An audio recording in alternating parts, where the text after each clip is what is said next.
Buenas tardes a todos, bienvenidos a este encuentro que organizamos desde la Facultad de Ciencias Económicas en el marco del programa de actualización a graduados. Le damos la bienvenida a la abogada María Laura Ricardes, ¿sí?, quien nos acompaña en esta tarde para hablar sobre este tema de la actualidad turística y su vínculo con, o los impactos que ha tenido, o pueden tener, o tienen el DNU en el sector, ¿sí? Laura es abogada dedicada al derecho civil y comercial y a lo que tiene que ver con el derecho del consumidor, y es profesora adjunta de la Cátedra de Turismo y Legislatura de la Tecnicatura Universitaria en Turismo de la Universidad Nacional de Mar del Plata, ¿sí? Así que es una de las expertices en el tema que, bueno, nos va a ayudar a entender un poco más de qué se trata, ¿sí? Así que bienvenidos a todos. Cualquier duda pueden ir consultando en el chat o lo dejamos para lo último, así Laura puede exponer este tema, ¿sí? Así que muchas gracias, Laura, y te dejo la palabra. Bueno, hola, ¿cómo están a todos, a todas? Bueno, gracias por la presentación, gracias por la invitación, tanto a Analía, con la que me contacté, bueno, ella se contactó conmigo, y también a la Universidad FASTA. Agradezco el espacio para poder compartir, a ver de qué se trata esto del DNU, cuáles fueron los impactos en el sector, y más que nada, cuál fue el impacto en la normativa específica del sector, ¿no? Bueno, nuevamente gracias, y bueno, ahora vamos a pasar a los temas que teníamos previstos para hoy. Bueno, los temas que vamos a ver hoy en sí, vamos a iniciar con el tema decreto de necesidad de urgencia. El concepto seguramente muchos de ustedes ya lo conocen, pero refrescar eh, y partir de allí. Vamos a hablar del DNU 7023 específicamente, este DNU nuevo que generó tanto revuelo al ser tan extenso y tan amplio y de tantas características, ¿no?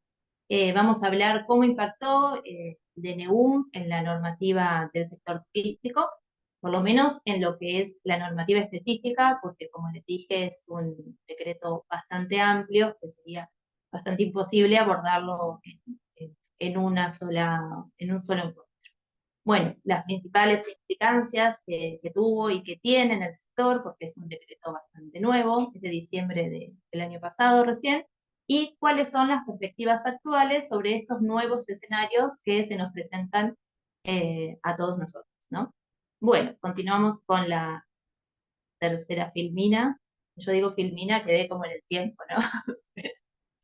Bueno, el tema del DNU está previsto en la Constitución Nacional Argentina. Tenemos el artículo 99, que en el inciso 3 establece que es una facultad que tiene el presidente de la Nación, que si bien no tiene, está impedida la facultad legislativa para el presidente, sí tiene una herramienta legislativa que son los decretos que puede dictar por razones de necesidad y urgencia.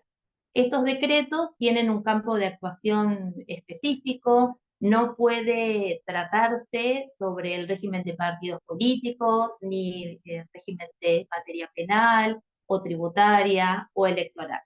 En otras cuestiones sí podría decretarlo, dictaminarlo por circunstancias excepcionales, o sea que estos decretos deben ser fundamentados. Ustedes saben que en nuestro país rige un sistema republicano con división de poderes y que cada poder tiene una función específica.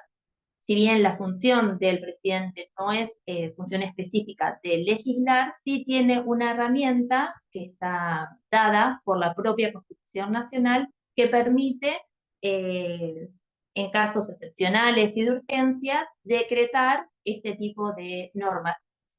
Este tipo de normativas luego igual deberá ser sometida a una revisión en el Congreso de la Nación. Se establece, ahí se perdió la presentación. Bueno, sigo igualmente. Se establece igualmente que estos decretos deben ser sometidos a consideración por intermedio de una comisión bicameral permanente que funciona en el Congreso de la Nación y que va a establecer si este decreto tiene las características formales válidas para poder luego someterlo a revisión en ratificación, digamos, en la Cámara de Diputados y de Senadores. Como ustedes saben, en marzo de este año fue sometido a la Cámara de Senadores y fue rechazado este decreto. Pero no significa que haya sido invalidado, porque este decreto es válido desde su publicación en el boletín oficial. ¿Sí? Entonces, desde su publicación en el boletín oficial va a ser válido y luego va a someterse a una revisión por parte de las cámaras. Si ambas cámaras lo rechazan, ahí recién dejaría de tener vigencia. Pasamos a la próxima filmina.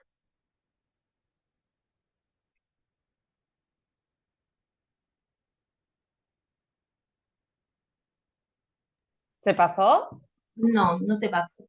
Ay, ahí no. Ah, estamos No, complicados hoy. sí.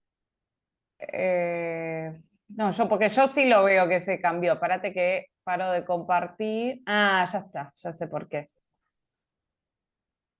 Ahí se ve, Ahí, Laura, que perfecto. Sí, listo, sí, sí, perfecto. Bueno, listo, toda listo. esta reglamentación que les estuve comentando también surge de la ley 26.122, que es la que va a regular el trámite y los alcances de la intervención del Congreso con respecto a los decretos que dicta el Poder Ejecutivo. Acá lo que va a establecer esta ley es que estos decretos van a tener que pasar por las cámaras para que estas cámaras revisen, lo traten, lo discutan y pueden o rechazarlo o pueden ratificarlo. ¿Sí? Pasamos a la otra filmina. En el caso de este decreto, como dije recién, fue publicado en el Boletín Oficial en diciembre del año pasado, el 20 de diciembre del año pasado, casi ni bien asumió el nuevo presidente de la Nación, ¿no? Que fue una de sus primeras medidas, y fue publicado el 20 de diciembre. Como las normas en Argentina son válidas, como ustedes deben saber, una vez que se publican en el boletín oficial y pasan 8 días, este decreto de necesidad de urgencia comenzó a regir el 29 de diciembre del año pasado. O sea que desde el 29 de diciembre del año pasado estaría en vigencia. En marzo fue tratado por la Cámara de Senadores, fue rechazado y ahora tiene que tratarse en diputados. Recién si se trata en diputados y se rechaza, ahí recién este decreto caería. Pero mientras tanto, este decreto sigue vigente, ¿verdad? Pasamos a la otra página. Entre los considerandos, ya les digo, es un decreto que tiene 376 artículos, es un decreto que tiene variados temas eh, que fueron considerados. Bueno, en estos considerandos sería la fundamentación, el porqué de este decreto. Resulta que se exponen eh, temas como la severa crisis que pone en riesgo la subsistencia misma de la organización social, jurídica y política constituida, la herencia institucional, económica y social que se recibió de diferentes gobiernos, ¿sí? Más que nada del anterior gobierno, la situación social, las condiciones económicas, profundos desequilibrios que impactan negativamente a la población, entre otras cosas.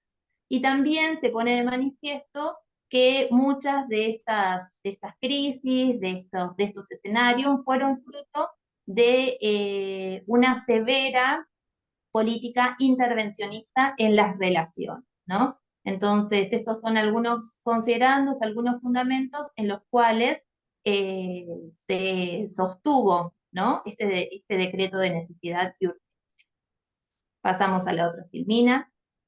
Como dije recién, este decreto tiene 366 artículos, es súper amplio, pasa por un montón de temas, algunos de ellos son la derogación de la ley de alquileres, modificaciones en el ámbito laboral, reforma del código aduanero, tiene cuestiones administrativas como como los trámites en el registro del automotor, cuestiones energéticas como Internet satelital, cuestiones de regulación de servicios, como ustedes deben saber también, el tema de la medicina prepaga y de las obras sociales.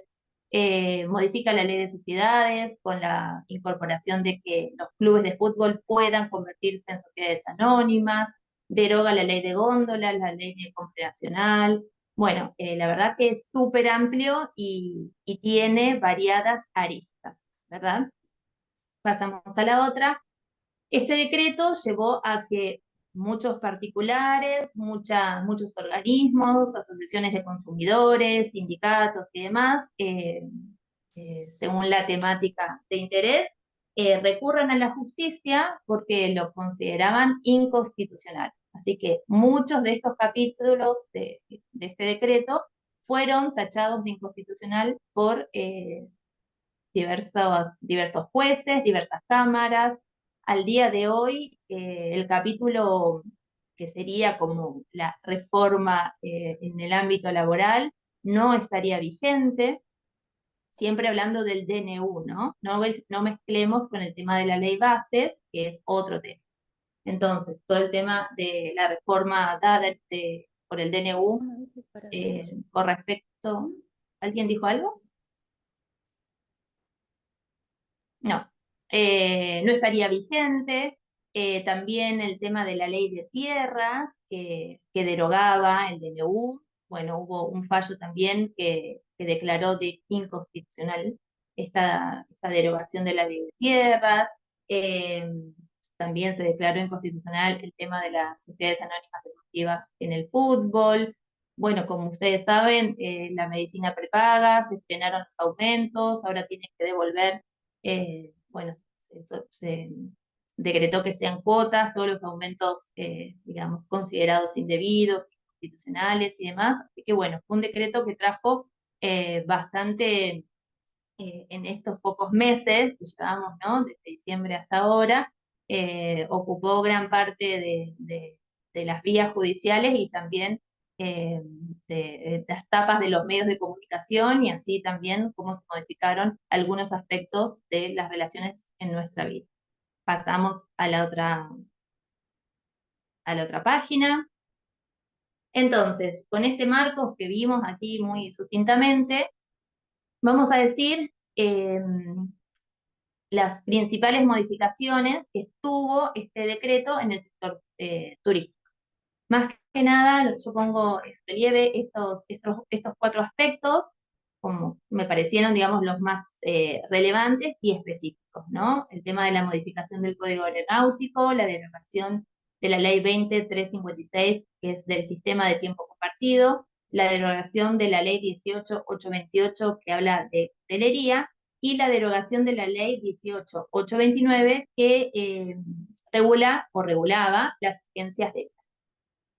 Pasamos a otra filmina. Bien, entonces vamos a entrar a ver un poquito de qué se trató en cada uno de estos ítems. Con respecto a la modificación del código, código aeronáutico, perdón, yo puse ahí cielos abiertos, más que nada porque es una política que quiere seguir profundizando. La modificación determina la posibilidad de que las empresas que son extranjeras y que tienen tripulación extranjera puedan realizar vuelos internos, vuelos de cabotaje en nuestro país, dentro de nuestro país, siempre que exista una relación o un convenio de reciprocidad con el país de origen de esa compañía. Es decir, que siempre que nuestra aerolínea de bandera pueda hacer lo mismo, es decir, realizar vuelos de cabotaje con tripulación argentina en ese país, en el país de origen de esa compañía, ¿sí? Entonces, esto es algo que se modifica, ¿verdad? Que estaría permitido, ¿verdad? También se elimina la política de precios mínimos, que eran estos precios determinados por el Estado, que si bien no se estaban cumplimentando, digamos, de forma plena, era una cuestión de que el Estado sí sacaba listados con información de cuáles serían los precios mínimos a cumplirse por todas las empresas. Esto significaría que cada empresa puede fijar el precio mínimo, o sea, que le convenga según sus estados contables, según su posibilidad de realizar ofertas, según su demanda y demás.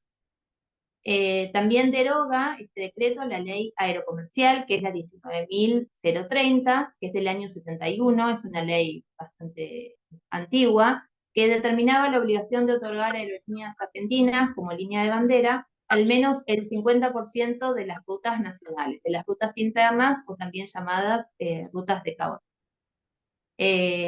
Y también el decreto habilita la cesión de la empresa Aerolíneas Argentinas, a sus trabajadores.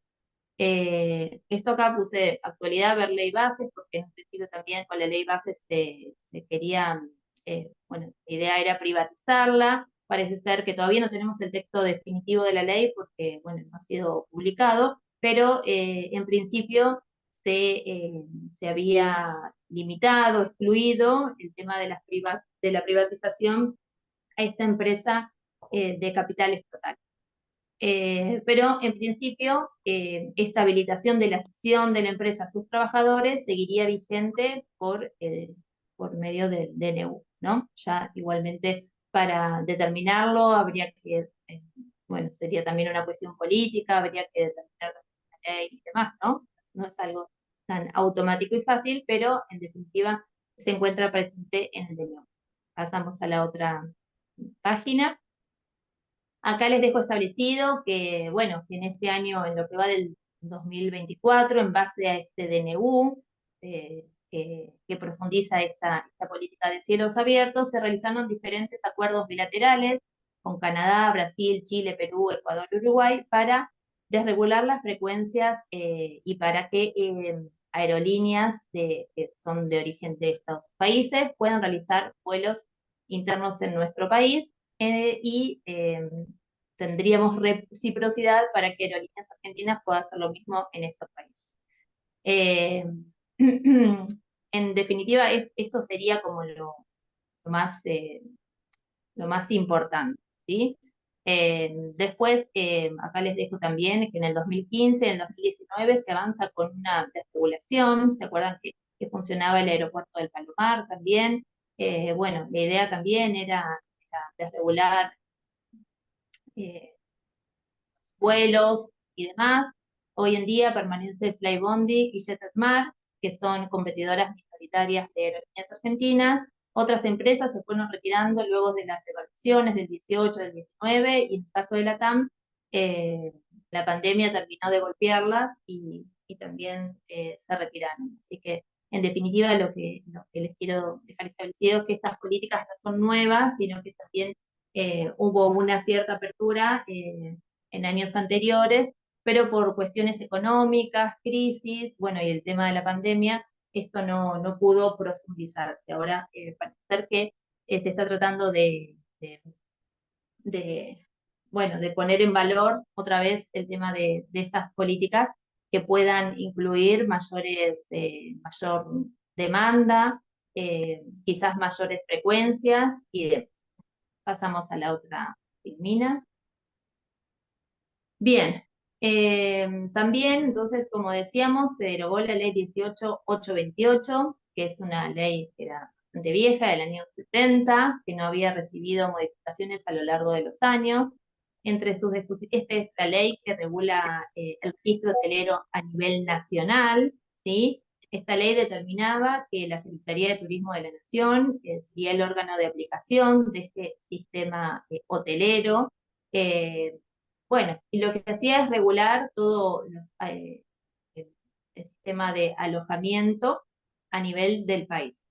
Establecía que debía existir y existía un registro hotelero nacional en donde debían, en realidad hablo en pasado, consignar los datos de la inscripción con la documentación, con la propaganda que iban a utilizar esas empresas y comunicar dentro de los 30 días cualquier alteración a sus características y servicios.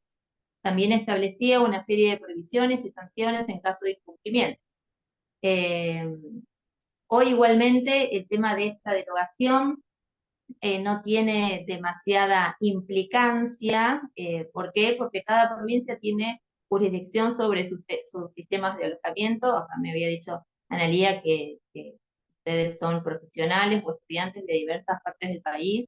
Bueno, en cada provincia, en cada jurisdicción tienen leyes, normas que regulan la actividad, que establecen cómo debe brindarse el alojamiento, que establece las categorías y demás. Así que esta ley en definitiva no tiene una implicancia tan grave, más aún si tomamos en cuenta que los contratos de alojamiento se regulan también como contratos de consumo, que se encuentran regulados en el Código Civil y Comercial de la Nación y también en la Ley de Defensa del Consumidor, que es la 24240, ¿sí?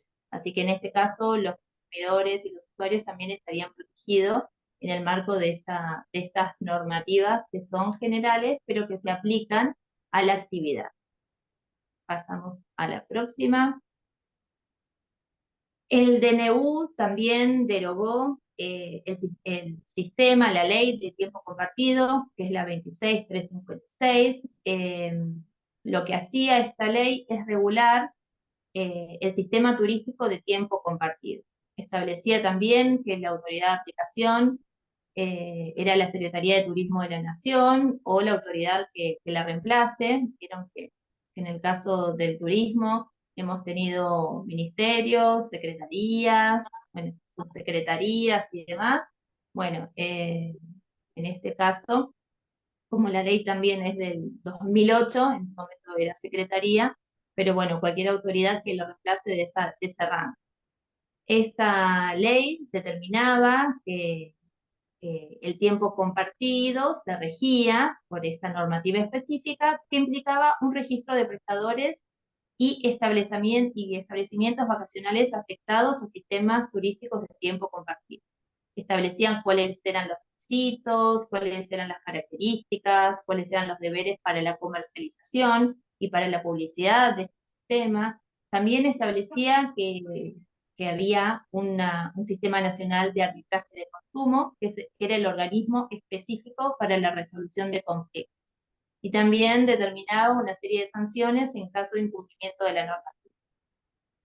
Este tema de tiempo compartido, ya les digo, esta ley era del 2008. En la actualidad, desde el 2015 tenemos un nuevo Código Civil y Comercial unificado de la Nación que regula el derecho real de tiempo compartido. No nos encontraríamos con un vacío legal porque tenemos esta regulación que surge del Código Civil y Comercial de la Nación. En el caso de los consumidores y los usuarios, también están regidos por la regulación de derecho del consumo, que está establecida también en el Código Civil y Comercial de la Nación, en el capítulo de contratos de consumo, y también la ley 24240, que es la ley específica de derechos de los consumidores y usuarios. Pasamos a la próxima filmina. Bien, otra ley que se derogó, también aplicable al sector, es la ley 18829, que es del año 1970, la ley de agencias de viajes. Esta ley, seguramente como profesionales del turismo, quizás la hayan estudiado, quizás alguno de ustedes trabaja en agencia o tiene una agencia. Bueno, seguramente haya sido bueno, parte importante de sus carreras, su estudio, así como sus resoluciones y sus disposiciones vinculadas, ¿no? Porque esta ley, al margen de ser la ley madre que regulaba la actividad de las agencias de viaje, también tuvo modificaciones, tuvo resoluciones y normativas y disposiciones emitidas por el Ministerio de Turismo, Secretaría de Turismo, Subsecretaría, que regulaba la actividad. Esta ley, seguramente ustedes ya lo sabrán, establecía como requisito esencial para ejercer actividades turísticas que había que obtener una licencia en el registro de agentes de viaje, ¿sí? Existía un registro que determinaba que para obtener, determinaba que la ley determinaba que había que estar inscrito para tener la licencia habilitante, para poder ejercer de forma legal esta actividad. Bueno, también establecía que debía constituirse previamente un fondo de garantía, ¿sí? Con un monto dinerario, con garantías bancarias y demás. También establecía la ley que era atribución del Poder Ejecutivo Nacional negar el otorgamiento de una licencia o cancelar por algún motivo, por alguna sanción, las licencias que ya habían sido otorgadas, también por algún incumplimiento, o, por ejemplo, que no se haya constituido, que no se haya pagado el fondo de garantía, o que no se haya mantenido y demás. También tenía determinadas sanciones en caso de incumplimiento de la normativa, y el decreto nacional 2182 del año 72 de la Dirección Nacional de Turismo establecía que, perdón, el decreto nacional 2182 del año 72 establecía que la Dirección Nacional de Turismo sería el organismo de aplicación específico de la ley. Posteriormente se llamó Dirección Nacional de Agentes de Viajes y estaba bajo la órbita del Ministerio de Turismo. Pasamos a la otra filmina. Bien, entonces, esta ley, como dijimos, por el decreto de necesidad y urgencia número 70 del año 23, fue derogada. Entonces sería, una de las preguntas sería, bueno, entonces, si cae esa ley, ¿caen sus normas complementarias? Una de ellas es la resolución 752 del año 94 de la Secretaría de Turismo, que establecía la obligación de que la agencia fuese representada por un idóneo, que cada agencia tenga un idóneo. Es decir, personas con título profesional de carreras universitarias o terciarias, de turismo, ¿no? Reconocidas por el Ministerio de Educación, oficiales, ya sean públicas o privadas. ¿Sí? Esta representación de la agencia por parte de un idóneo estaba establecida por medio de esta resolución. ¿Cuál era el fundamento de esta resolución? Bueno, jerarquizar y poner en valor, ¿no? A la actividad, profesionalizarla, por una en realidad establecer un requisito que haga valer a la profesión y que en realidad también la experticia específica, ¿no? de este idóneo, que es el que asiste y representa a la agencia de viajes. Este idóneo debía estar también inscrito, a su vez, en un registro de idóneos, ¿sí? Que era el creado por la resolución 773 del año 93. La ley también presumía que toda promoción, publicidad y todos los contratos efectuados y celebrados por una agencia cuentan con este respaldo técnico de un idóneo, ¿sí? De un profesional con título de una carrera universitaria o terciaria de turismo reconocida por el Ministerio de Educación. Bueno, en definitiva, como la ley cae, parecería que sí, ¿no? Que caería estas normas complementarias.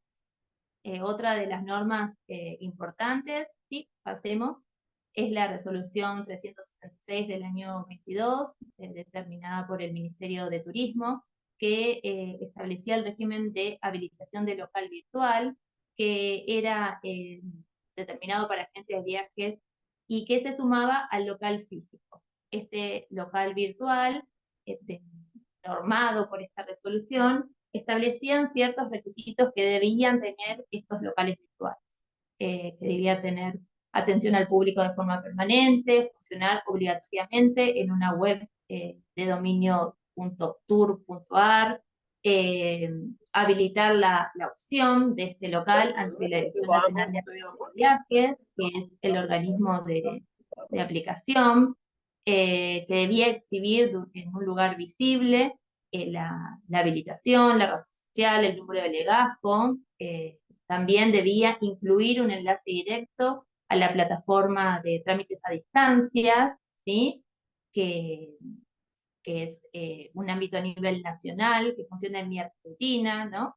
Que este enlace era para el trámite de denuncia contra una agencia, ¿no? Debía tener ese enlace de forma directa. Y existía también la prohibición de compartir el local virtual, el sitio web, con otra actividad. Bueno, en principio también esta disposición caería porque va de la mano con el tema de la ley 18829 de agencias de viaje, ¿sí? Pasamos a la próxima. Ponemos acá, ¿qué pasa con el dominio .tour.ar? Bueno, este dominio era propio para ser utilizado por organismos y entidades del gobierno nacional, provincial, municipal y de la Ciudad Autónoma de Buenos Aires que tengan competencia turística y también por las agencias de viaje, ¿verdad? Bueno, en este caso, el dominio ahora puede ser utilizado por las personas humanas o jurídicas vinculadas a la comercialización y o promoción de viajes y turismo. No habla que sea un dominio exclusivo de las agencias, ¿verdad? Esta es información actualizada. Este trámite se puede hacer vía web y demás. Entonces, estaría como más ampliado el tema de su utilización. Pasamos a la próxima. Y en virtud a esta derogación de la normativa específica de agencias de viajes, la otra pregunta sería, ¿qué pasa con el turismo estudiantil, no? Porque el turismo estudiantil, como ustedes saben, es una actividad que realizan algunas agencias de viajes, que en realidad también se deriva de las agencias de viajes. ¿Por qué? Porque es una actividad propia de las agencias que debían estar habilitadas, inscritas y demás. El turismo estudiantil tiene un marco normativo específico, que es la Ley 25599, propia de turismo estudiantil, la Ley 26208, que modifica parte de la Ley de Turismo Estudiantil, y la Resolución 23 del año 2014 del Ministerio de Turismo, el ex Ministerio de Turismo, que habla del Reglamento de Turismo Estudiantil. Estas normas no han sido derogadas por el decreto de necesidad y urgencia, por lo pronto las ley bases tampoco, así que estas normas seguirían vigentes. Pasamos a la próxima. Estas normas se encontrarían vigentes, estas y las complementarias al turismo estudiantil.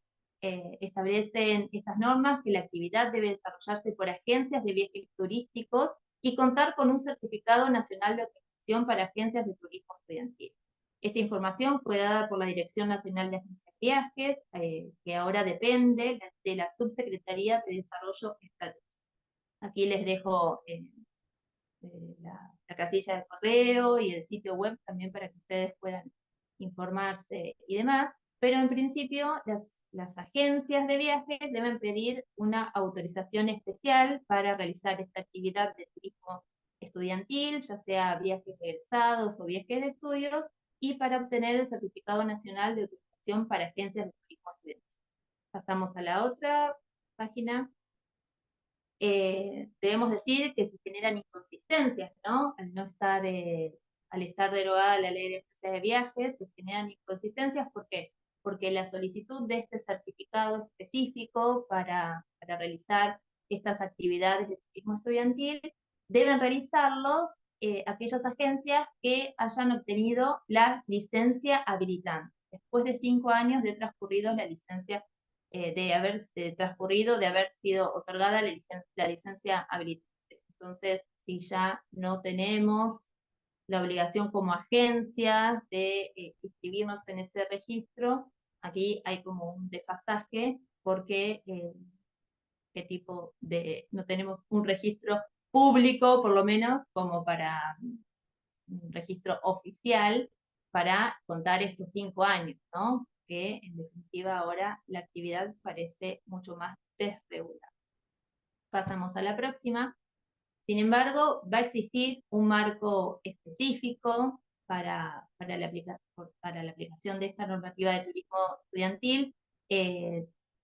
para realizar esta actividad específica se requieren muchos requisitos, ¿sí? Que están establecidos en la normativa específica. Estas normativas establecen que se debe contar con una sucursal o agencia comercializadora que tenga sede dentro de cada una de las provincias donde se comercializa, promociona o venda estos viajes de estudios o de egresados, y que estas agencias no van a poder comercializar viajes de estudios ni egresados sin haber obtenido este certificado nacional de autorización para agencias de turismo estudiantil. Esto, como dijimos, se obtiene desde la Dirección Nacional de Agencias de Viajes, que depende de la Subsecretaría de Desarrollo Estratégico en sí. Así que, en definitiva, aquellas empresas, aquellas personas que quieran comercializar este tipo de viajes van a tener que igualmente obtener este certificado nacional, aunque no esté vigente ya el registro de la ley de agencias de viajes. Pasamos a la próxima. Entre otros requisitos, como dije, tienen innumerables requisitos. Estas agencias, estas empresas deben presentar un listado de titulares y apoderados, y también un listado del personal que se desempeñe en la agencia. También deben presentar el listado y los datos del coordinador general, del coordinador del grupo y de aquellos asistentes auxiliares. También deben presentar un listado de promotores, de prestadores de servicios.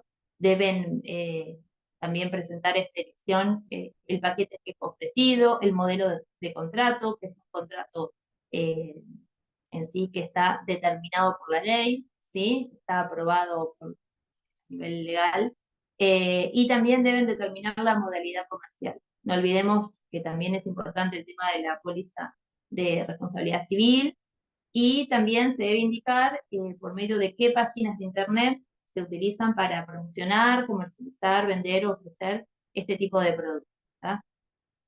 Pasamos a la próxima. Por lo tanto, como la ley 25.599 se encuentra vigente, también se encuentra vigente la cuota cero.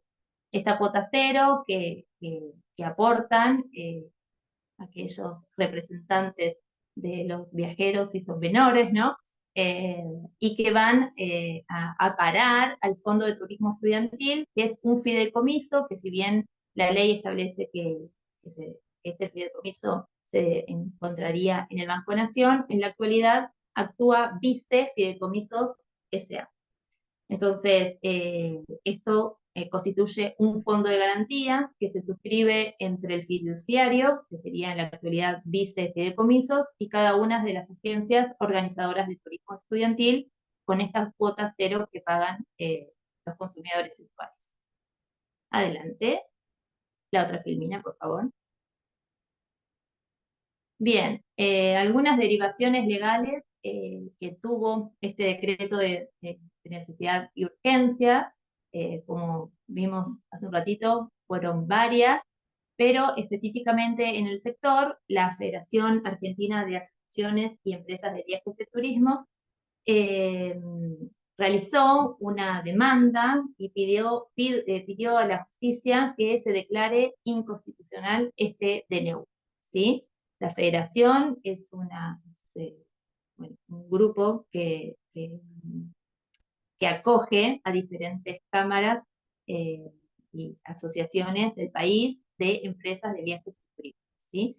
En un principio se presentó esta demanda, se pidió que se declare inconstitucionalidad de este régimen, ¿sí? Pero al poco tiempo esta federación levantó el amparo porque creó un registro nacional de agencias de viajes. Pasamos a la próxima.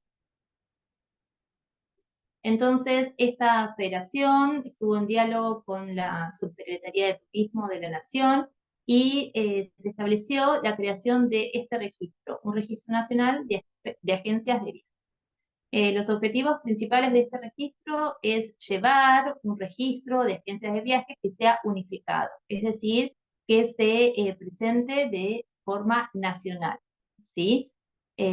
Con esto lo que se quiere es evitar la propagación de múltiples registros ¿no? En diversas jurisdicciones, en diversas provincias, en diversas localidades. Se tiende también a seguir valorizando la profesionalización del sector, de la actividad, la jerarquización, porque para anotarse en ese registro, las agencias deben también indicar cuál es su personal idóneo, ¿no? Su representante idóneo. Deben tener un idóneo, un profesional, ya sea egresado de una universidad pública o privada, de carreras universitarias, de carreras terciarias, oficiales y reconocidas por el Ministerio de Educación, y además deben estar inscritos en el colegio profesional de su jurisdicción. También se tiende a que este registro sirva también para proteger los derechos de aquellas personas usuarias y consumidoras que puedan acceder a estas personas y verificar si la agencia con la que quieren contratar se encuentra inscripta, si se encuentra en funcionamiento, si los datos consignados son los correctos, con ellos se intenta evitar estafas y también llevar un control de la actividad. Adelante, contra Filmina. Acá les dejo cuál es la página de internet. Es agenciasdeviajes.ar, este registro, ustedes donde dice buscar agencia, deben hacer clic ahí y les permite buscar por diferentes voces. Les va a dar el resultado de cuáles son los datos de contactos, el número de quit, en qué localidades se encuentra, cuáles son sus sucursales, entre otros. Pasamos a las próximas. Bien. Bueno, este registro como principales características, acá denotamos que subsiste el requisito de escribir a una persona idónea, como dije recién, que ese idóneo debe estar matriculado en el colegio profesional de su jurisdicción. Este registro es voluntario para las agencias, no es como el registro que estaba determinado en la ley de agencias de viajes, es un registro voluntario, en principio, y hasta el día de hoy es gratuito. Tengan en cuenta que el decreto está vigente desde diciembre del año pasado, o sea que llevamos pocos meses de su implementación, entonces esto puede cambiar. También libre de cauciones, que hicimos acá porque no se pide ningún tipo de garantías y demás. Se debe presentar para la inscripción el registro de la marca oficial o también presentar que se realizó el inicio del trámite y se trata de un registro privado con protección de datos personales. ¿Sí? Bueno, pasamos a la próxima. Bien, entonces tenemos acá cuáles serían las perspectivas de estos nuevos escenarios. Eh, Hay diversas voces, tenemos voces más pesimistas, otras voces a favor. Entre las voces pesimistas encontramos que muchas personas, muchos organismos profesionales y demás establecen bueno, que este decreto no tuvo un debate suficiente, que si bien había normativas o normas específicas de la ley de agencias de viajes, más que nada, pero de otras normas que también fueron derogadas. En definitiva, eran cuestiones que necesitaban un debate quizás un poco más amplio y que no estaría del todo fundamentado cuál sería la necesidad y urgencia para la derogación de estas normativas. Otras voces hablan de que el sector se desprofesionalizaría, más que nada porque parecería que cualquiera podría ejercer la actividad, el hecho de vender, comercializar, ofrecer, asistir y demás, y que, bueno, esto iría en desmedro de la profesión, ¿verdad? De los licenciados de turismo, de los técnicos en turismo, entre otros. También hablan de que existen menores protecciones hacia las personas consumidoras y usuarias, como vimos específicamente en ello, sigue vigente la Ley de Defensa del Consumidor y aquella normativa específica del derecho al consumo que se establece en el Código Civil y Comercial de la Nación, pero sí quizás puede ser visto como un menor más desprotección, porque había diversas sanciones que estaban incluidas tanto en la ley de tiempo compartido, o de hotelería, o de agencia de viajes, que ya no se aplicaría. También se habla de una excesiva desregulación del sector, esto de que ahora parecería que cualquier persona tenga o no título, o tenga o no una experticia comprobada, documentada y demás, puede ejercer la profesión. Y el tema de que el registro de agencias ya no estaría en la órbita estatal, sino que estaría en la órbita eh, de la federación, ¿sí? Por lo menos por ahora. Otras voces hablan a favor, que sería una oportunidad para fortalecer y crear redes de comunicación y de trabajo entre diferentes actores del sector. Otras hablan de que se trata de la simplificación de requisitos, que muchas veces eran considerados burocráticos y administrativos, simplemente administrativos. Eh, Recordemos que la ley de agencias de viajes no era la única normativa, sino que el Ministerio de Turismo, la Secretaría, la Secretaría en su caso, dictaba muchas veces normativas específicas, resoluciones, que quizás podían ser vistas como requisitos bastante burocráticos, ¿verdad? Y de difícil cumplimiento. Otras voces a favor hablan de menores costos, ahora no se piden ciertas garantías para la inscripción en este nuevo registro. Eh, Otras voces a favor hablan de que hay mayor, en este momento, posibilidad de diálogo y vinculación con los colegios profesionales. Es más, para el registro, este registro que ahora se estableció, se pide que el idóneo deba estar matriculado en el colegio de su jurisdicción en el caso de que haya, porque algunas provincias aún no tienen colegios profesionales, y otras voces a favor hablan de un menor impacto de la órbita estatal en la regulación de relaciones de la esfera privada. No sé ustedes en qué, en cuáles de todo esto se sienten, se asimilan, digamos, o si tienen alguna opinión a favor o en contra. Bueno, esto es todo como para debate. Bueno, hasta aquí llegó mi presentación. Espero que les haya servido así esta fotografía de estos escenarios que estamos viviendo y que, como dijimos recién, son bastante recientes, ¿no? Este DNU está en vigencia desde diciembre del año pasado, estamos en julio, ya pasaron 7 meses, y bueno, habrá que ir viendo cómo se sigue aplicando, cuáles son los impactos eh, a través del sector y a través de la comunidad toda. Ana. Sí, Lau, bueno, muchísimas gracias, muy clara en tu exposición, perdón por haber alterado ahí un poco el orden de No, las filminas, pero no, mira, no. acá una colega de Analía nos deja una consulta por el chat. Dice, o sea, ¿será obligatorio que las agencias estén registradas a nivel nacional, pero en, en un ente privado, como impedirían las agencias ejercer a una que no desee estar federada? Sí, bueno, esto que por ahí entiendo, este registro es voluntario, ¿sí? Entonces no habría impedimento de que una agencia no esté inscripta. En principio, todo esto lo que decimos es una fotografía, un escenario actual, ¿verdad? Esto puede ir variando, pero en principio este registro es voluntario, así que no impediría que una agencia no se inscriba, no sea parte de ese registro y pueda ejercer la actividad, ¿verdad? Porque es todo como muy nuevo esto. Acá Reciente. sí, reciente, exacto. Bien, Lau, acá Silvana consulta. ¿Tiene validez legal Ujú.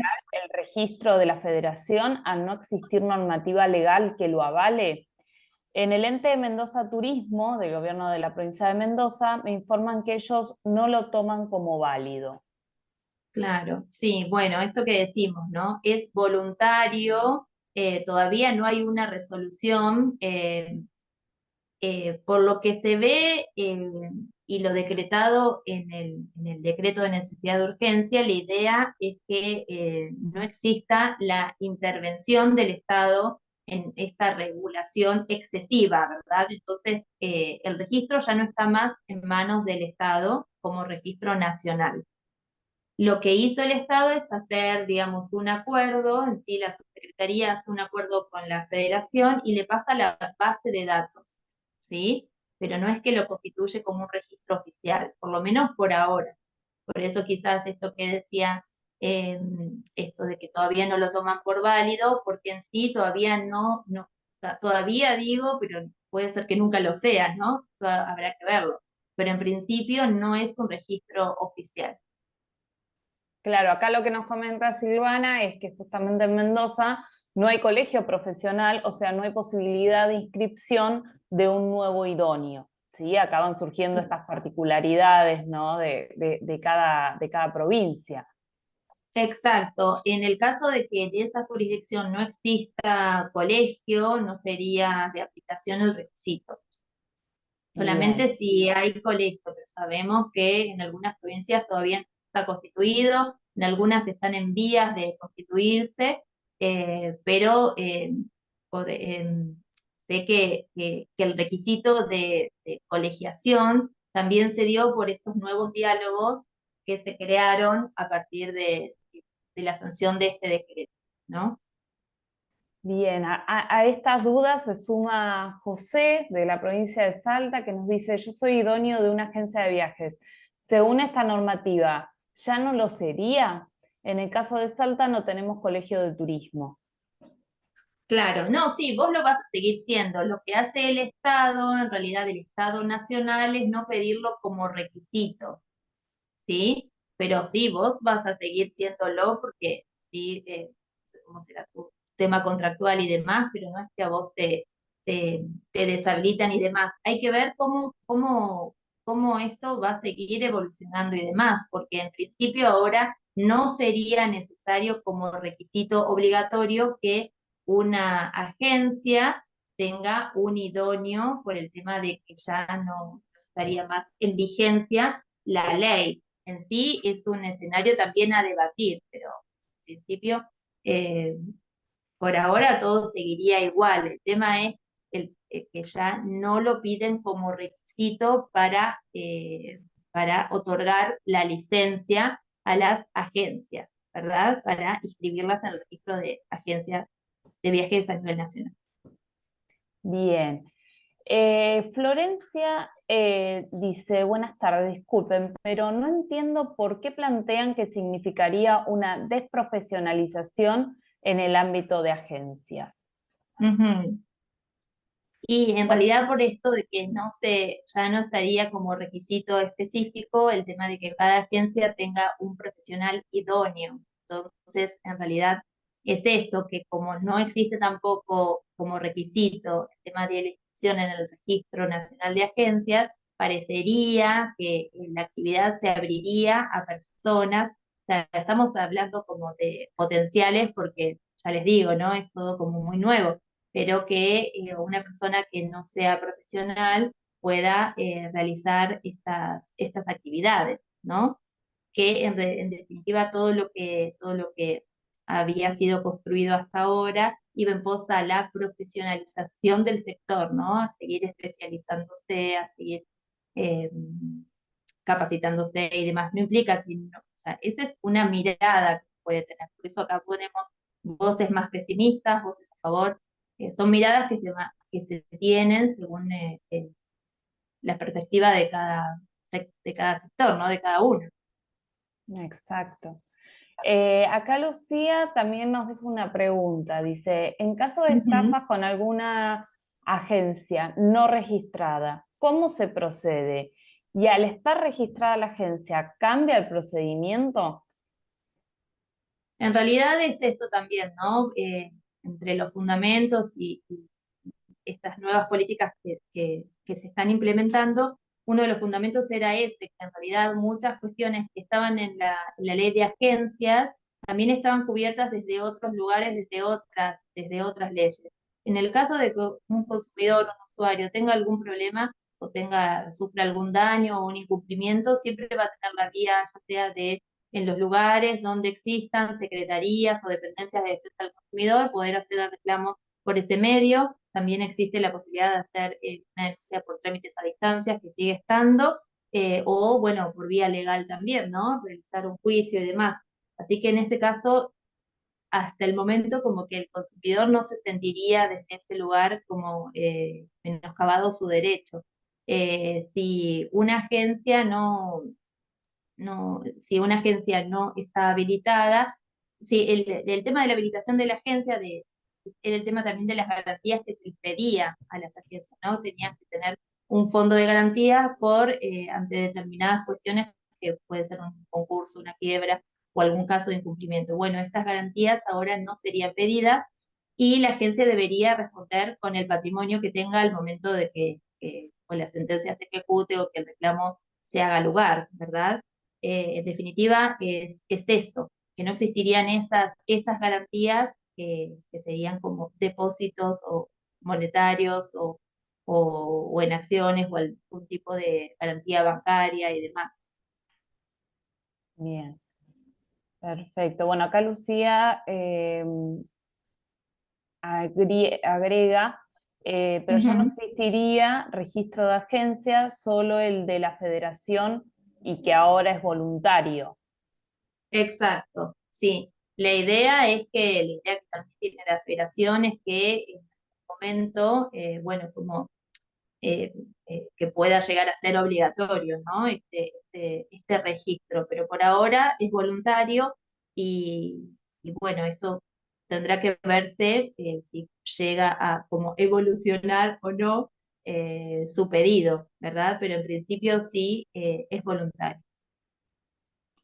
Ellos en sí, lo que también en sí, en el momento de la presentación de la creación y también con el lanzamiento de este registro, también lo toman como una buena forma para que aquellos consumidores, aquellos usuarios puedan ver antes de contratar, ¿no? Antes de contratar una agencia, si esa agencia está inscripta en ese registro, significaría que, digamos, está en regla, ¿no? Que tiene diferentes requisitos de constitución y demás, un local comercial, una inscripción y demás, porque al inscribirse en ese registro se piden diferentes requisitos que si son cumplimentados da una presunción de que esa agencia puede responder ante cualquier incumplimiento o cualquier cuestión que pase, ¿verdad? Perfecto. No sé si hay alguna otra consulta. Ah, acá, Irene levantó la mano. Sí, también me gustaría saber qué piensan ellos en relaciones, bueno, no sé si se puede, Sí, ¿no? Si el DNU los afectó a nivel personal o profesional, o bueno, más que nada por el Hola, ejercicio de su profesión y demás. ¿cómo están? Buenas tardes. Buenas. Mi nombre es Jimena, aparece Lucía, el correo de mi hija. Eh, Mi consulta es, la federación, al hacer el registro voluntario, tampoco es garantía de que no Ujú, vaya a hacerse alguna estafa. Eso quería saber. Porque antes con el fondo de garantía se cubría alguna ujú. de las demandas. Hoy en día, si la empresa directamente incurre en una falta, por más de que esté en la federación, no hay garantía. ¿O sí? Porque lo único Y que... no, claro, No, es buena no. pregunta, porque en realidad en este momento para anotarte en este registro no te piden una garantía financiera, bancaria y demás. En principio te piden información ya sea comercial y personal, constancias de inscripción, el tema de que cuentes con un idóneo matriculado en el colegio, pero no garantías de ese tipo. Entonces, sí, no sería como una garantía de decir, bueno, sí que está constituida, pero no sabemos si esa agencia tiene fondos o eh, está consolidada como para poder responder satisfactoriamente, monetariamente, financieramente ante un incumplimiento, algún daño, algo que suceda, ¿verdad? Eso es así. Bien, y hoy, para constituir hoy una agencia, Ujú. ¿Cómo se procede? Porque antes, bueno, llenábamos todos los formularios en el ministerio, hoy directamente no hay registro. Yo abro una agencia acá en mi casa, así.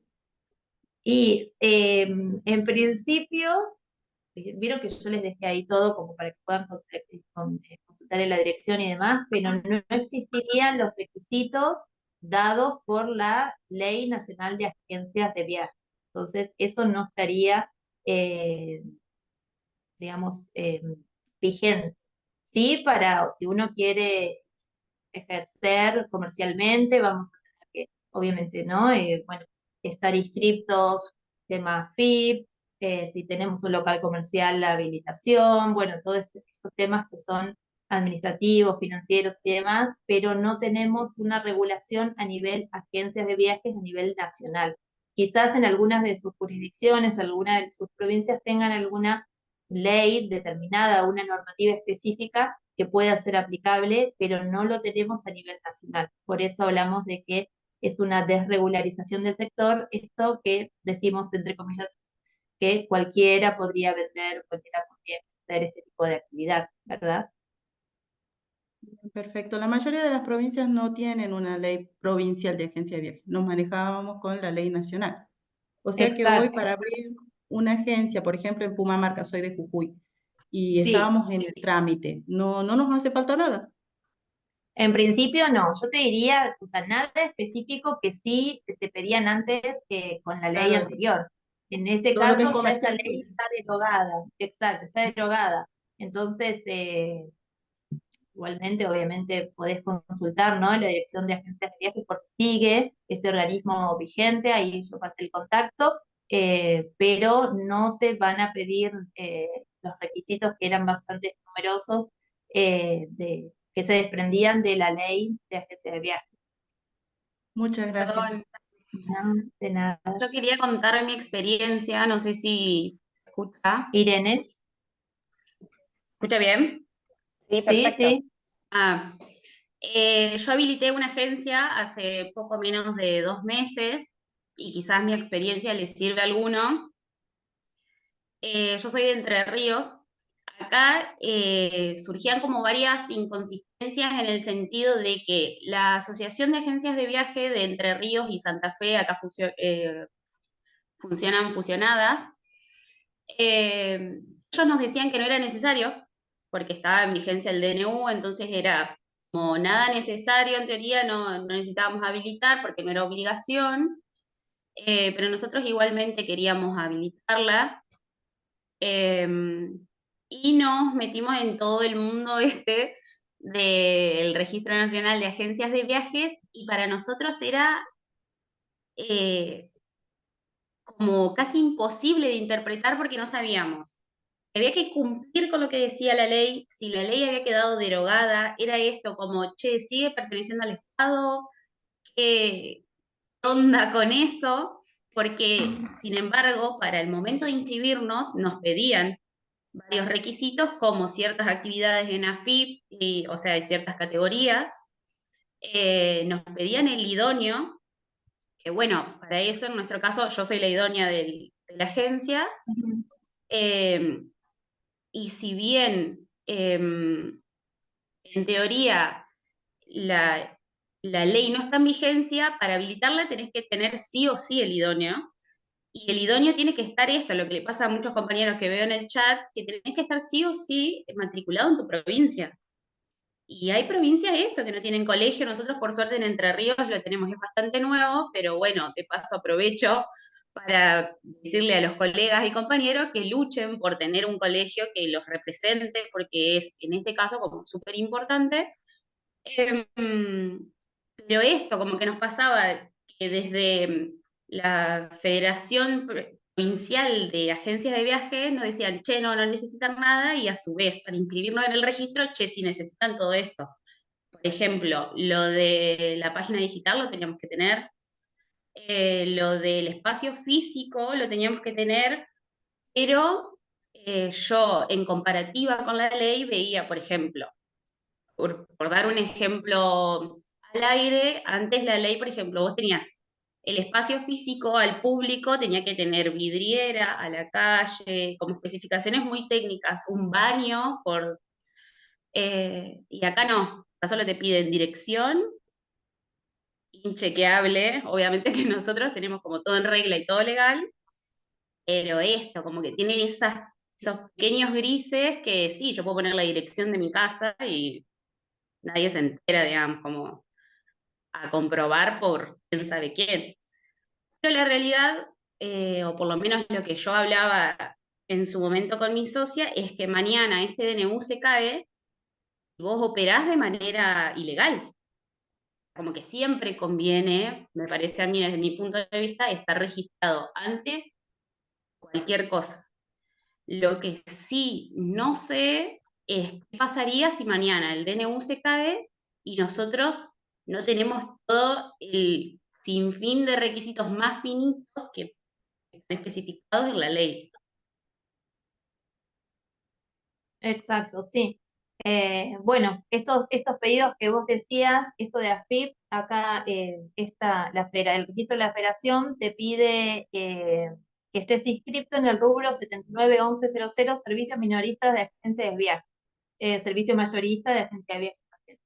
Sí, bueno, en realidad lo que pasa con esto es como el DNU, digamos, atacó a determinadas leyes, pero no dejó en claro qué pasa con todas las disposiciones que andaban dando vueltas, ¿no? Las resoluciones, estos requisitos que comentábamos, y se forman estos desfasajes con qué pasa con las normativas provinciales que venían pidiendo determinadas cosas, o diferentes organismos que venían pidiendo determinados requisitos y que ahora no los deberían pedir, y sabemos a nivel general que muchas veces, bueno, las leyes existen y después cada lugar las aplica como puede, como quiere o según quien te atiende, de cosa que no está bien obviamente, ¿no? Pero es diferente, es complicado a veces unificar criterios y más cuando se solapan diferentes jurisdicciones, ¿no? La provincial, la nacional. Así que sí, y esta es un buen interrogante, Estel, que planteas, ¿qué pasa si el día de mañana se cae el DNU? Que puede caerse, que todavía no ha pasado, que yo sepa en la historia argentina, ¿no? Porque sabemos que Argentina es un país bastante presidencialista y que todos los presidentes eh, decretan, hacen estos decretos de necesidad de urgencia, y hasta ahora ninguno fue rechazado. Pero aquí este decreto pasó por la Cámara de Senadores, fue rechazado y ahora falta que lo trate la Cámara de Diputados. Si lo trata la Cámara de Diputados y lo rechaza, obviamente caería y reflotarían todas las leyes que hasta hoy son derogadas. Así que sí, es un escenario que bueno, cuando se lo preguntaron al presidente de la federación, dijo que él no quería hablar de futurología, ¿no? Porque le preguntaron en un momento qué pasa si este decreto se cae, qué va a pasar con ese registro, que ahora es voluntario, va a pasar otra vez a manos del Estado y va a ser obligatorio. Y él salió de ahí y dijo, y la verdad es que no quisiera hablar de futurología, en este momento tenemos esto, nos ocupamos de esto, hacemos esto lo mejor posible, salvando el registro y ya veremos. Fue esa la respuesta sintética. Así que, bueno, pasa esto. Pero bueno, Red, muy bueno tu experiencia, está bueno que la compartas para los demás, ¿no? Lau, acá Silvana nos pregunta, ¿el decreto en el Congreso se trata aprueba, rechaza, completo o por temas en particular? Completo, es todo o nada. Sí, no es que pueden hacer como una especie de, bueno, deroga aparte, no, es sí o no. O sea, en este caso, el senador dijo que no, ahora tienen que pasar por diputados, el tema es que lo tienen que tratar, tienen que entrar a la Cámara, tienen que habilitar esa instancia, y la ley que regula todo este trámite no establece periodos, no establece periodos de no sé, que se cae si no lo tratan en tantos meses, no sé cuánto, no. Lo que sí establece es que mientras no sea rechazado, continúa la vigencia. Así que, en definitiva, puede ser que se trate dentro de algún tiempo, o no sabemos todavía esa cuestión. Por ahora lo que se sabía era que si estos meses hubiese sido tratado, corría el riesgo que sea rechazado, entonces por eso no lo estarían tratando, ¿no? Son cuestiones también que ya van más de la mano de la órbita política, ¿no? De cuestiones también partidarias y demás. Así que, bueno, esta sería la ley Bien, y base. acá, perdón, Lau, acá Florencia dice, ¿y la ley base salude alguna temática vinculada a las agencias? No, lo que en sí establece a nivel del sector, implicancia del sector, por lo que yo fui viendo, no tengo el texto, no tengo el articulado. Hoy aparecieron cuáles serían los números de ley posibles, pero la verdad que es todo lo que se va hablando a través también de los medios, lo que va saliendo, un poco a cuentagotas de cómo sería el texto definitivo, pero no habla del tema agencias, porque digamos como que el tema agencia ya estaría como cerrado con esto del DNU, ¿no? Que del DNU ya derogó. Lo que sí habla de régimen para grandes inversiones, que es un régimen especial para aquellas instituciones, organismos y demás que deseen invertir en Argentina determinados montos mínimos, digamos, a través de un determinado tiempo, y entre ellos está el sector turístico, ¿no? Que tienen una serie de beneficios a cambio de esa inversión. Ese famoso RIGI que se menciona por ahí, bueno, sería eso, pero no específico por lo pronto no parecería. Pero bueno, habrá que esperar el texto de la ley. Y también todas las implicancias, ¿no? Todavía no, salvo esta presentación que hizo la Federación para declarar inconstitucional el decreto, que después levantó ese amparo, ese pedido de cautelar, lo levantó la Federación, así que no estaría en trámite ante la justicia por parte de la Federación. Y bueno, por ahora no tenemos conocimiento de otros fallos de importancia que sean eh, derivados de la aplicación de este decreto y específicos de materia turística, ¿no?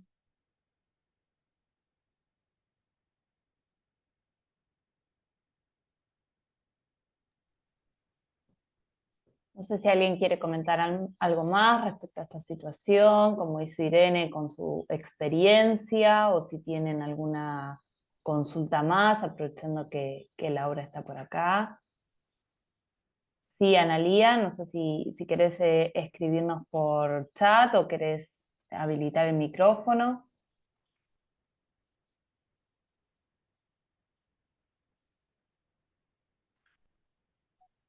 Mientras lo Hola, hace, agrego, ay, bueno, dale, Analía. ¿se escucha? Disculpen. Sí. Bueno, muy bueno este tema, realmente a los idóneos nos estaba comiendo la cabeza, sobre todo la pregunta del agenciero, ¿no? En qué lugar está? ¿Sigo siendo profesional? ¿Sigue siendo profesional mi agencia contratando este guía que está titulado o este técnico en este caso? Y bueno, acá se dividió un poco las aguas, yo soy de Salta, algunos rápidamente quieren deshacerse de la imagen del idóneo y otros no, otros quieren seguir como estaban. Pero mi pregunta viene con una duda, que es justamente cuando nosotros empezamos con el tema de hacer una agencia, de abrir una agencia, pasamos por los pasos del permiso precario, hay un tiempo para recibir la licencia provisoria, después recién viene la parte habilitante con todos los papeles que tenemos en el medio. Abrir una agencia ahora, en teoría, sería mucho más fácil, porque sería como habilitarla comercialmente sin la necesidad de pasar por esos permisos que antes teníamos que hacer sí o sí. En principio sería la respuesta sí, a nivel nacional. Después tendrías que ver en tu jurisdicción, como dijimos recién, si hay alguna normativa específica que debas cumplimentar, ¿verdad? Pero a nivel nacional no tendrías que pasar por todos esos trámites. Por eso, cuando hablábamos de las conclusiones, un poco, que algunas voces a favor era esta de que sería como una desburocratización del sector, porque muchas veces eran bastantes los requisitos, estos periodos de carencia, bueno, si iniciaste el trámite ante el registro de marcas y demás, y todo lo tenías que tener como ya, porque si no, no se podía, que sé yo, no sé cuánto, bueno, ahora sería todo esto más facilitado, ¿verdad? Eh, por eso teníamos como los pros y los contras, el hecho de que, bueno, se facilitan un montón los trámites, pero al pedir menos requisitos, se abre la actividad para, por ahí, personas que no son profesionales del sector, ¿verdad? O que, Perfecto. bueno, aquellos que venían cumplimentando hace un montón todos estos trámites, bueno, ahora parecería que cualquiera puede venir y poner una agencia, ¿verdad? Estos serían como las voces en contra del DNU. Pero como decís vos, las aguas se fueron abriendo, comentando con personas que tienen agencias también profesionales y demás, nos dicen que a algunos no les afectó en nada, otros dicen que la verdad es que sí, que pone en riesgo el tema de la actividad. Bueno, eso también habrá que verlo, ¿no? Con el paso del tiempo, a ver cómo impacta en el sector, ¿verdad? Muchas gracias. No, de nada. Acá había una pregunta, Ana, creo. Vi y se me desapareció.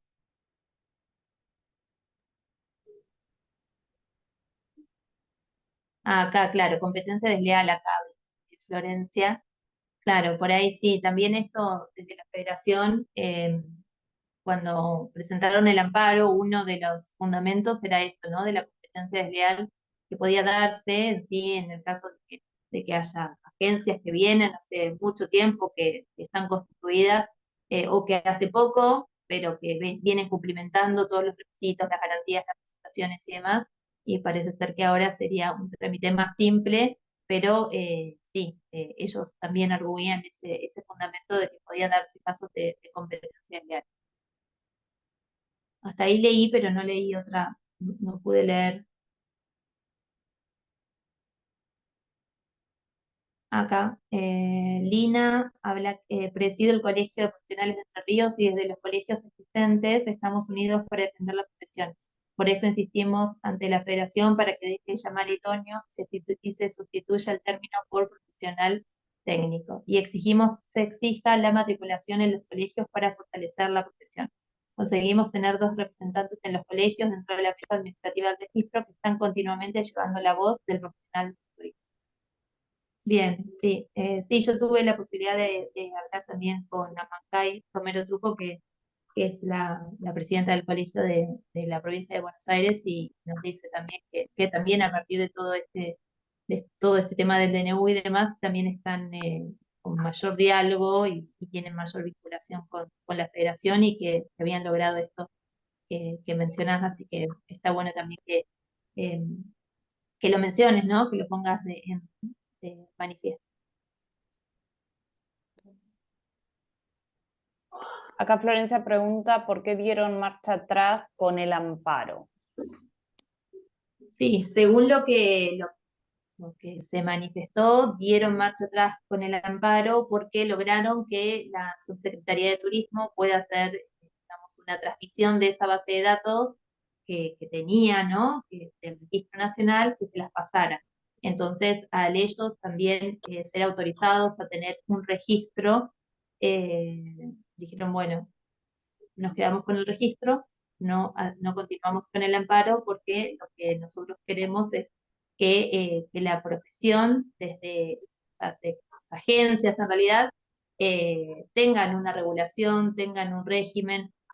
Si me preguntan a mí, yo creo que dentro de un poco este registro va a pasar a ser obligatorio y bueno, va a estar en manos de la federación, ¿verdad? Esto me parece que va un poco por ahí, pero según lo que dijeron ellos, era que en realidad el amparo había caído en abstracto porque al ellos mantener el registro, ¿no? Y tener la colaboración de la Subsecretaría de Turismo y darle toda la base de datos, como que esa necesidad ya estaba cubierta para ellos. No implica que otros organismos, otras asociaciones o quizás un colegio pueda realizar un amparo, ¿no? Porque esto no que tiene un vencimiento, el amparo. Cualquiera que se sienta perjudicado y que tenga un interés legítimo puede recurrir a la justicia y pedir que se tache de inconstitucionalidad, de inconstitucional una ley o una norma que establezca un perjuicio que esté en contra de un derecho consagrado en la Constitución.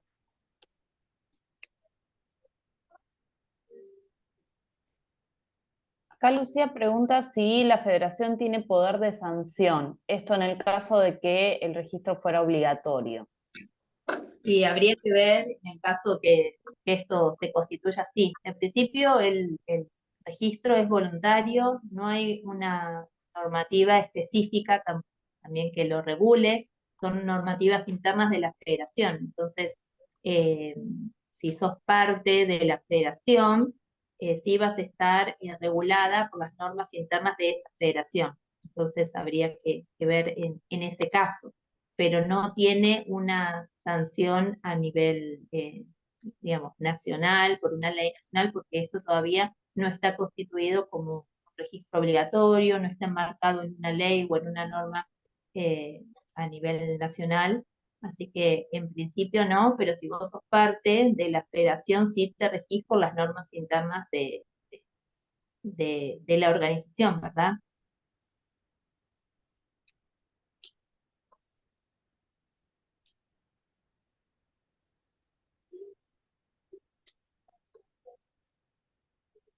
No sé si alguien más o Ana, por ahí.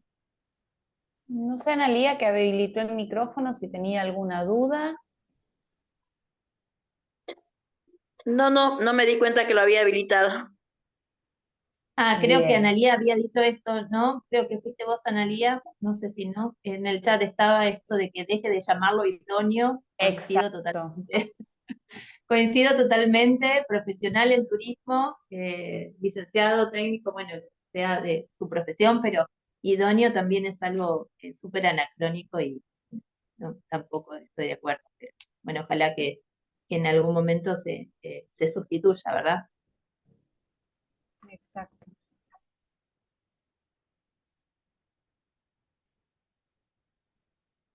Bueno, si no hay ninguna otra consulta, ningún otro comentario que quieran efectuar, les agradezco a todos por haber participado de este encuentro, por haberse interesado en la temática. Te agradezco a vos, Laura, por la predisposición desde el primer momento para llevar adelante este encuentro y desasnarnos un poco sobre este tema que genera tantas lagunas y que tiene tantas lagunas, porque esa es un poco la conclusión que podemos sacar, ¿no? que hace que tengamos que estar atentos constantemente a ver qué pasa y qué es lo que está vigente al día de hoy. De ahí el nombre de la charla, que le puse un poco fotografía, porque es eso, es el aquí y ahora y es lo que está vigente hoy. Así que, bueno, desde ya muchísimas gracias, Laura, por sumarte. Y bueno, nada, en el caso de la facultad, cualquier duda o consulta, ahí preguntaban si quedaba grabada la charla queda grabada, así que cualquier duda que tengan o si están interesados en tener el link para refrescar cuando surja alguna duda, nos escriben y desde ya se los proporcionaremos. Así que Sí, bueno. gracias y muy atinada el título, porque sí es una fotografía, tampoco implicó profundizar